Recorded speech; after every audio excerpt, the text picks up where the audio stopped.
She has 6 small wheels hidden by side plates just like Toby's. Mavis is young and full of her own ideas. She loves rearranging things too, and began putting Toby's trucks in different places every day. This made Toby cross. "Trucks," he grumbled, "should be where you want them, when you want them." "Fiddlesticks," said Mavis, and flounced away. At last, Toby lost patience. "I can't waste time playing hunt the trucks with you. Take them yourself." Mavis was pleased. Taking trucks made her feel important. At the station, Diesel oiled up to her. "Toby's an old fusspot," she complained. Diesel sensed trouble and was delighted. "Toby says only steam engines can manage trucks," continued Mavis. "How absurd. Depend upon it, Mavis. Anything steam engines can do, we Diesels can do better." Diesel knew nothing about trucks, but Mavis didn't realise this. Toby's line crosses with the main road behind the station and for a short way follows a farm lane. Frosty weather makes the muddy lane rock hard and very slippery. Toby stops before reaching the lane. His fireman halts the traffic at the crossing and then he sets off again. By using the heavy trucks to push him along, he has no trouble with the frosty rails in the lane. It is the only safe thing to do in this kind of weather. Toby warned Mavis and told her just what to do. "I can manage, thank you," she replied. "I'm not an old fusspot like you."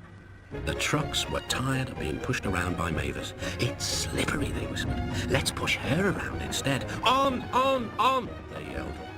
Mavis took no notice. Instead, she brought the trucks carefully down the lane and stopped at the level crossing. All traffic halted. "One in the headlamp for fusspot Toby," chortled Mavis. But Mavis had stopped in the wrong place. Instead of taking Toby's advice, she had given the trucks the chance they wanted. Hold back, they cried. "Grrr, up," ordered Mavis. The trucks just laughed and her wheels spun helplessly. Workmen sanded the rails and tried to dig away the frozen mud, but it was no good. Everyone was impatient. "Grrr, ah," wailed Mavis.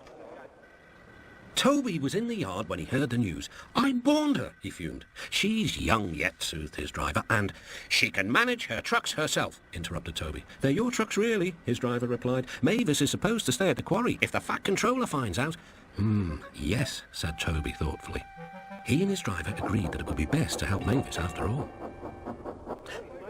An angry farmer was telling Mavis just what she could do with her train. "Having trouble, Mavis?" chortled Toby. "I am surprised." "Grush," said Mavis. With much puffing and wheel slip, Toby pushed Mavis and the trucks back.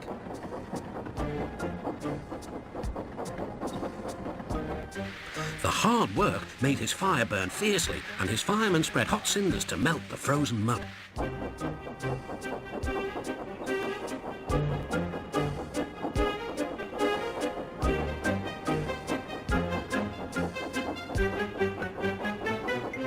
At last they had finished. "Goodbye," called Toby. "You'll manage now, I expect." Mavis didn't answer. She took the trucks to the sheds and scuttled home to the quarry as quickly as she could.